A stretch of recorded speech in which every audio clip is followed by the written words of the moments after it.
What a lovely day!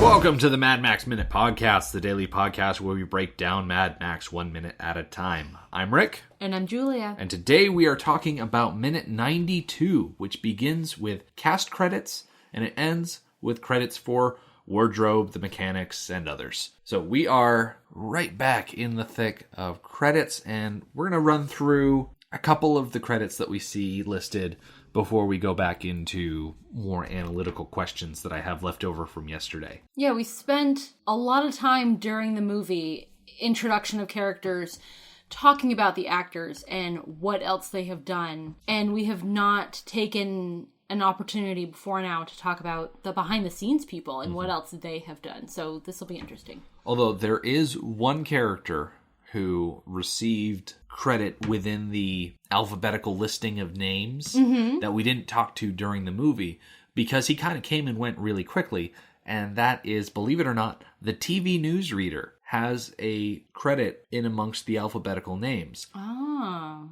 I'm not really so concerned with the list of actors that were kind of in the end section that didn't really have characters attributed to them, but the TV newscaster is played by a guy named Neil Thompson. He has a top 4 on IMDb, which includes Mad Max in 1977. He was in the Kentucky Fried Movie, where he played another newscaster. In 1981, he was in Modern Problems, where he played Controller Number 1. And in 1994, he was in Le Secret de Jérôme, where he played Charles McIntyre.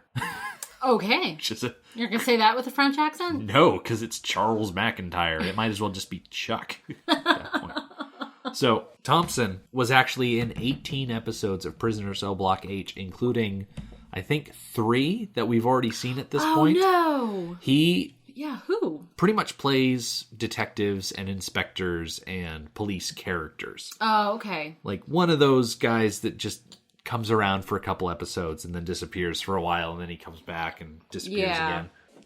He was also in 5 episodes of Division 4, 6 episodes of Matlock Police, and 11 episodes of Homicide. And he was a big television actor, and some of the other notable shows that he was on include MASH, Laverne and Shirley, Happy Days, The Love Boat. He was on Neighbors, because of course, everyone was on Neighbors. Like, he got around. Yeah. Like, he, at one point, moved to America, started acting in American TV shows, went back to Australia again at some point. Not bad for a guy just reading the news. Absolutely. On the TV, that's for sure. So after the title card with him on it, we get all of the people that didn't necessarily have character names. Telford Jackson is on there. He was one of the old guys in Fat Nancy's, the one from the Magic Boomerang show. Peter Culpin, who I'm pretty sure was the guy sitting next to the woman driving the van that got driven through. Dee Trailer, the woman who actually was driving the truck that was pulling the trailer, she's on this page. As well as Brendan Young, the little toddler that almost got run over. Toddlers are dumb. After that card, we get producers, editors, directors, the costume designer, and this page specifically I had the motivation to actually fill out and get some of this cool information. So the associate producer at the top of the page is Bill Miller, which is actually George Miller's brother. So George was directing, Bill was one of the producers keeping an eye on things, and Bill actually came back as a producer on several of George's other movies, including the Babe series and the Happy Feet movies. Not so much the Mad Max movies, but more of the other variety. I think it shows that they have a good working relationship, which is good for brothers. It's hard to work with your siblings. Yeah. So if they were able to manage it, kudos. Kudos to them. So right underneath Bill Miller are the editors for the movie, Tony Patterson and Cliff Hayes. Patterson and Hayes, their first editing credit was for the TV show Homicide. So they got their start editing the crime show, and then they very quickly went on to Mad Max and lent their expertise to George as he was going through all of the footage that they had shot. Okay. Right underneath them is the director of photography, David Egby, who we've talked about before. He's one of the guys on the behind the scenes commentary, correct? Exactly. Okay. So we've heard lots from him. Yeah, he's had a long career. He has been either the cinematographer or director of photography. There's a slight difference between those terms. Cinematographer is usually the one behind the camera. The director of photography means that there are multiple people behind the actual camera. It's just he's the one that's in charge of all of them. Okay. So he filled that role for like 44 different projects, wow, including Dragonheart, the Riddick movies like Pitch Black and Riddick. He was a cinematographer for Eurotrip. I mean, wow. Yeah. He was also the camera operator for 1982's The Man from Snowy River. Okay. He operated the thermal camera for 1987's Predator. So all of those shots from the alien looking at all the soldiers in thermal vision, that's David Egby holding that thermal camera, which is pretty cool. Yes. He was also the director of photography for the second unit of 2001's Crocodile Dundee in Los Angeles. I'm assuming the second unit was the one that shot all the Australia footage, and the first unit was all the Los Angeles footage. Yeah, I never actually saw that one. I don't think I saw that one either. I saw the first one. So, below David Egby is John Dowding, who, along with his credit as art director for Mad Max and Blue Lagoon in 1980, John Dowding is also credited as the production designer for 31 other projects, including Return to the Blue Lagoon in 1991, Road Games in 1981, The Crocodile Hunter Collision Course, the Steve Irwin movie, and a 1997 movie called Amy. So he went on to do quite a bit, although not as much as Grant Page, who was the stunt coordinator for this movie. Grant Page has 80 credits to his name, working in either stunt coordinator roles or safety supervisor roles or just doing stunts, period. Like, he started working in 1975 and he is still working today. That's really saying something, especially now Grant Page, that's the same stunt coordinator that was in the motorcycle accident just before shooting started. Like 2 years into his career, he got flattened by a truck and continued despite it.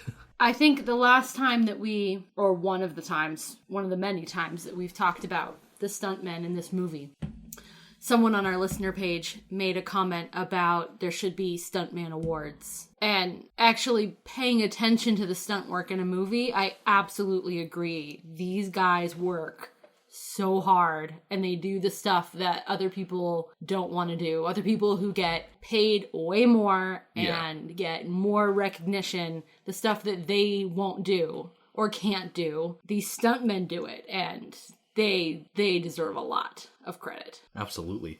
Now, interesting thing about Grant Page, he did not come back to do the stunts for Road Warrior, but he did come back to do the stunts for Thunderdome. Okay. So if the stunts feel a little different on the next movie, that's why. Okay.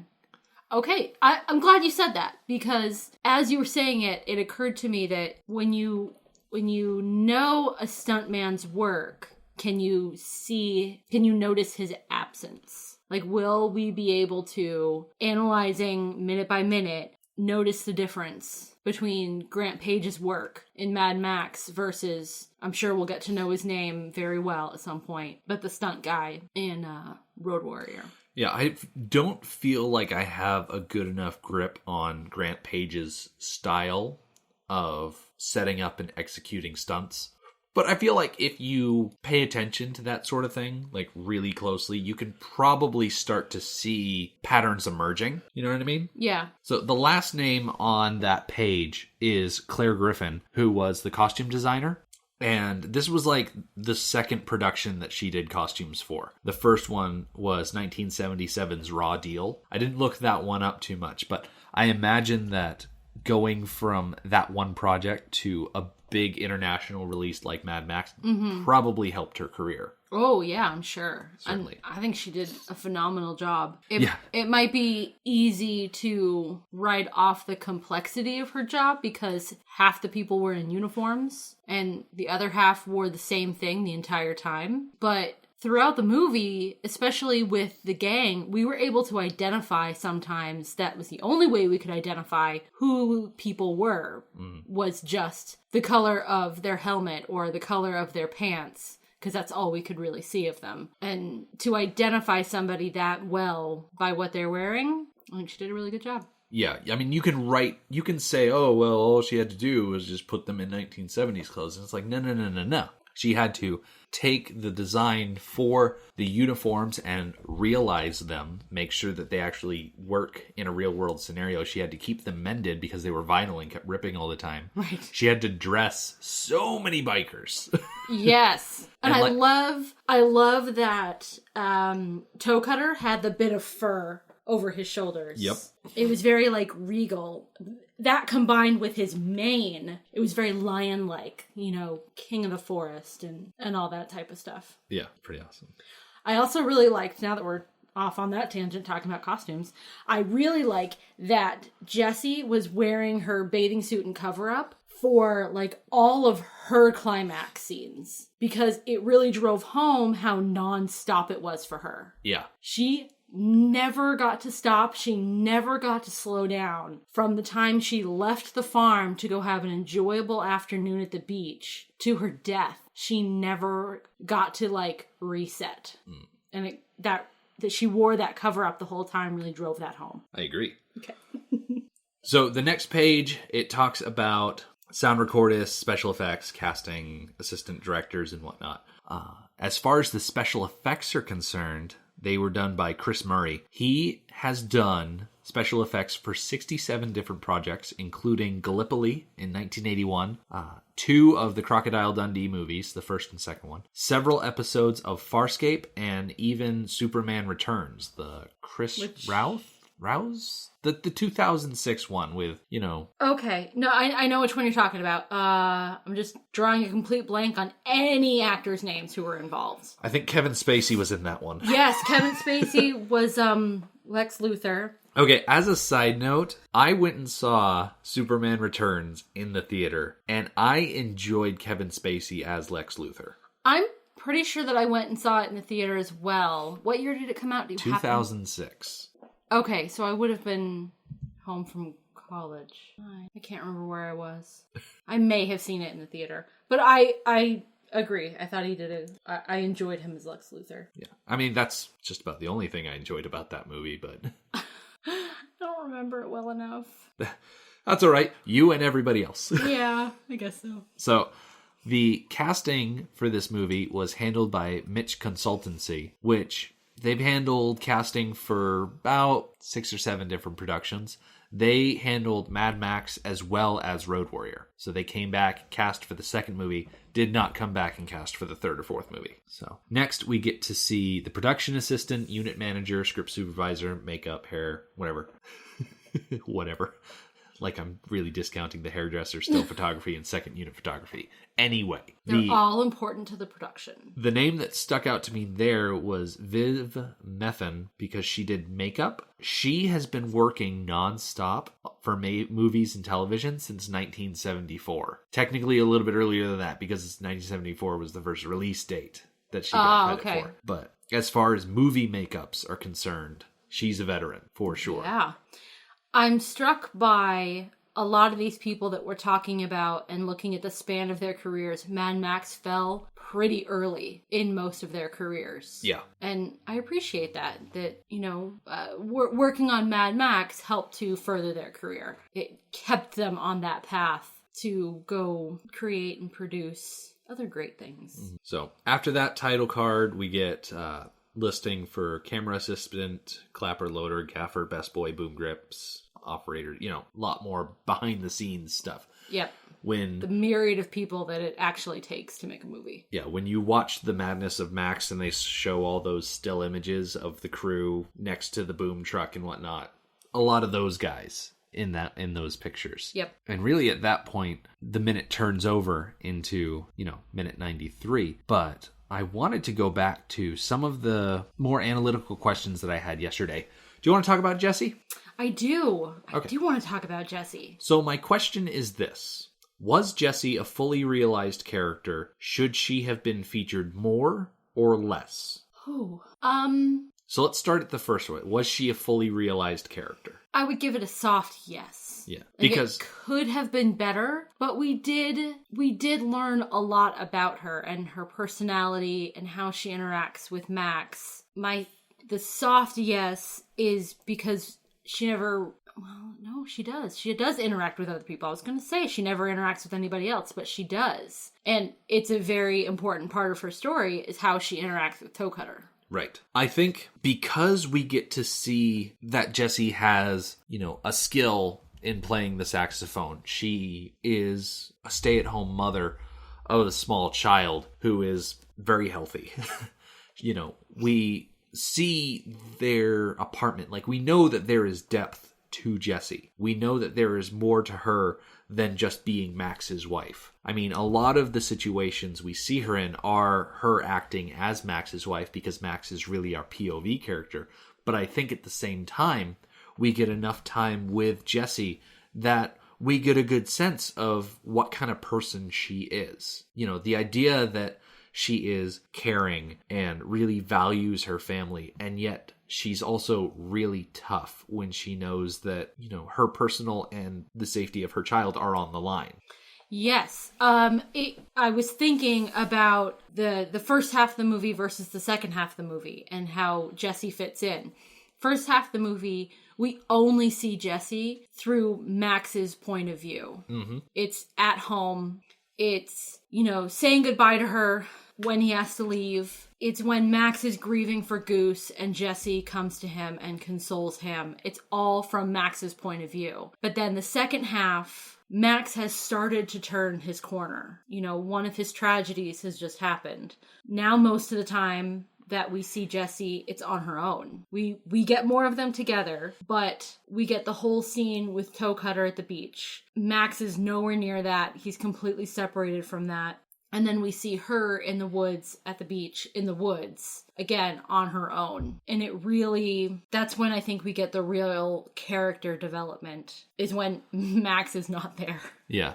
I wouldn't say that Jessie necessarily has an arc. I wouldn't say that she really changes over the course of the movie. No, I think part of the point of her is that she doesn't need to. That she is a constant in his life. Yes, exactly. That she is a constant. She has no major character flaw that is presented to us that she needs to overcome. Mm-hmm. She just is. The thing that I appreciate about Jessie's character is that you can describe Jessie without using her looks or her wardrobe. Like, Jessie is a strong-willed, caring person with a sense of humor that enjoys the simple things, like lying out on the bank of a river or on a beach. Mm-hmm. She enjoys spending time with her family and values that time, above things like someone spending time in the office. Like, you can talk about Jessie, she's got frizzy hair and doesn't like wearing pants, Right. But she's so much more than that,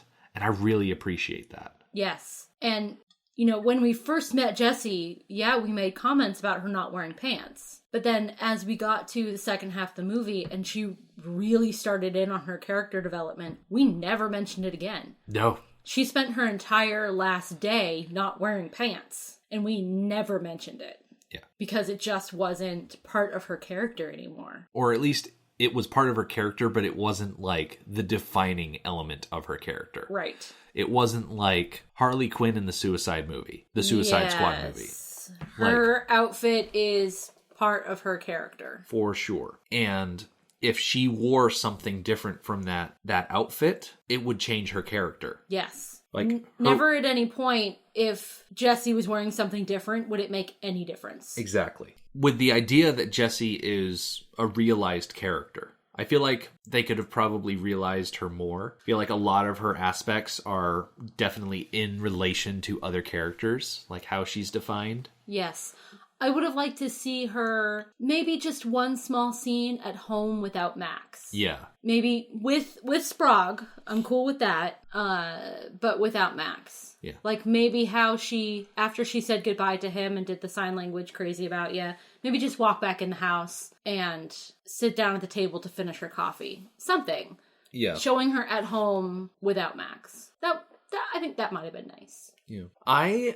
I'm definitely firmly in the camp that I would like to see more Jessie, but I can't really think exactly where I would fit it in because, like, this movie is an hour and a half. Like, it's a solid 90 minutes. And that's a really good runtime for a movie. It's also kind of the lower end of a runtime for a movie. Yeah. We could throw in a half hour extra material to really flesh this out to a full 2 hours. But at the same time, would that just be extra fluff? I think it would be fluff. I think the movie is, I don't know if I'd call it perfect the way it is, but it's pretty darn good the way it is. It's nicely concise. It is. It's concise. And it's just like with its words. There's not a lot of extra dialogue out there. You know, the characters say what they need to say, and when they don't need to say anything, they could go minutes with no dialogue. Yeah. So I really don't know off the top of my head where I would throw in more Jessie. Yeah. But I definitely agree. I would like to see more of her just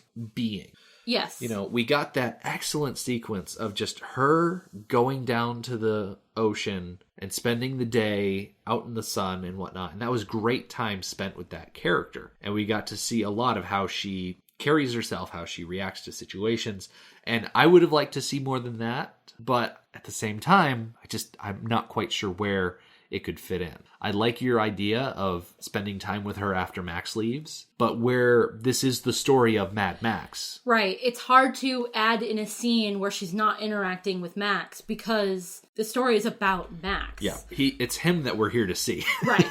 I was thinking also it might be nice to see a scene between her and May. And I'm trying to imagine, okay, well, what would they talk about? Yeah, one where she's not like half catatonic or they're running for their lives. Right. Is what we're talking about. I was thinking about, okay, well, how can we better pass the Bechdel test? Well, what would have been nice... I don't know the answer to that question. If we had seen a little bit of May and Jessie interacting in the scene between them arriving at the farmhouse and that morning where she goes out to the beach. A scene where May tells her about the spot by the beach. I imagine it would go something like they're in the farmhouse, it's the morning, and Jessie is coming into the house after doing something for May. Maybe she's, filled a feeding trough or something like that. Yeah. And so it would give an opportunity for May to kind of talk about what she has to do living alone with Benno on that farm and how nice it is that Max and Jessie are there to help her out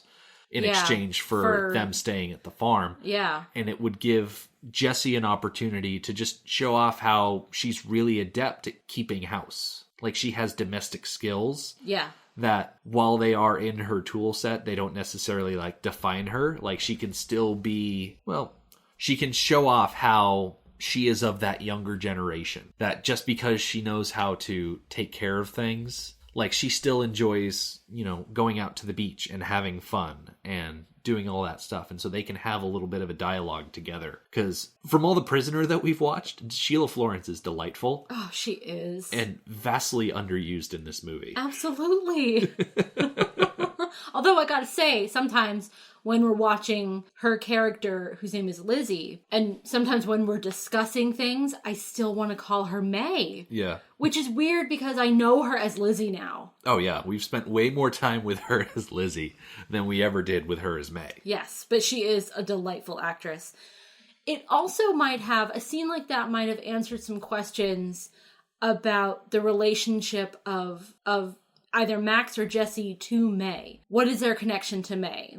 We've kind of guessed, based on some clues, that she's a relation of Max's, but that might have been a nice opportunity to clear that up a little bit. Maybe give us a little bit of family history of Max. Yeah, more so than just him talking about his father that one time. Yes. Because him talking about his father that one time was very telling. We actually learned a lot, especially in our discussion about expressing love. We learned a lot from that little story. So learning a little bit more about Max's history, I think we could have learned, and just gathering a little bit of information, we would have learned a lot. Yeah. So I want to spin off from talking about Jessie, talk a little bit about Goose.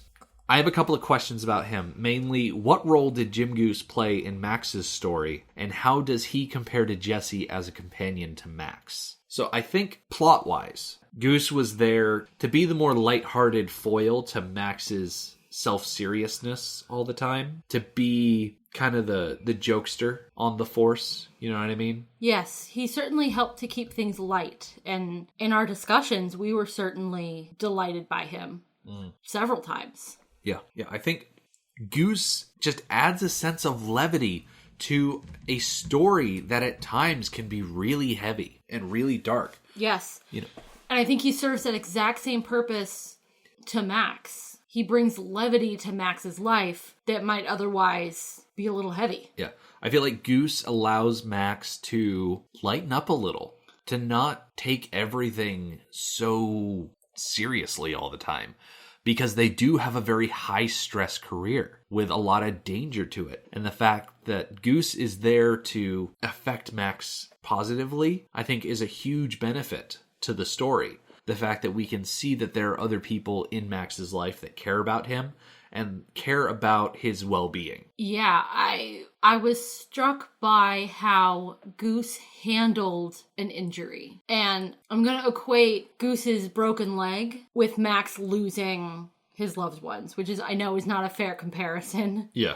But the way that Goose handles something bad happening to him with levity, he just deals with it. He still rides his motorcycle, he makes do, and he doesn't let it get him down, and he adapts. Okay, so he's not going to be a motorcycle cop for a little while. He's going to be Max's partner for a little while. And then when he can get back on the motorcycle, then he's a motorcycle cop again. Mirroring that with how Max handles loss. He never adapts. He never, even over time, he never bounces back. He's never himself again. Yeah. Which is how grieving is supposed to work. You go through what you need to go through. You go through that grieving process. And then at least part of you needs to go back to being the same person you were before. You're not going to be 100% the same person because something happened to you. Mm-hmm. But you're going to be mostly the same person that you were before. Yeah, something awful. You're healing. Something awful will change you, but at the same time, something awful doesn't necessarily have to destroy you. Right. You can move on from that. Like Goose was able to, like you said, mess up his leg, but move on from it. Like, yes, it changed him for a while, but he was able to make the most of it. Yeah. For sure. And I feel like Goose being around for Max's story, it set us up as viewers with a good example of how someone can move on. And I think having Goose there really highlighted Max's inability to move on. Yes. That Max's tragedy was so severe that he became Mad Max. He lost his mind to vengeance and to grief. Whereas when Goose hurt himself and he lost his ability to function normally, Goose just laughed it off. It's kind of like how Max said, Goose ran a franchise on living. Just the idea of enjoying life. Yes. And I think Max needed to be part of that franchise. Mm-hmm. And once it was gone, he certainly was never the same. Yeah. And it wasn't until after Goose's death that Max forced himself to have that conversation about expressing love with Jessie. I was wondering if the deaths had happened in the opposite order, how things might have been different. Yeah. If Jessie had died and Goose had been there to grieve with him and to console him, would things have turned out differently? Would Max have not gone mad? I think the answer is yes. I agree with you. It would have been better. I think him losing Jessie and Sprague and having no support at all is what really wrecked Max. Because Max, if he had lost his wife and child first and then Goose was there to support him and console him, what probably would have ended up happening is we get more of like a, Butch Cassidy and the Sundance Kid scenario where it's now the two of them hunting bikies. And we're going to have the super capable Max and the also super capable but rather lighthearted Goose. Mm-hmm. Like we could have had a buddy adventure film. And even at that point, if he had lost Goose anyways, I think having grieved with Goose would have enabled him to grieve for Goose. Right. Without going mad. Yeah. So now there is one point where Goose really loses his cool and he's not able to just laugh off the situation. And that's when the court officials come to release Johnny. That's Yes. when Goose really goes off the cuff. And I feel like that gives us kind of a little bit of a glimpse of what's coming down the line. That even someone as, jovial as Goose can snap, and that he can lose control and behave atypically of how he usually behaves. I feel like Goose doing that really sets us up for how these officers that are supposed to be professional all the time can just go off the reservation. So I appreciate that role in the story.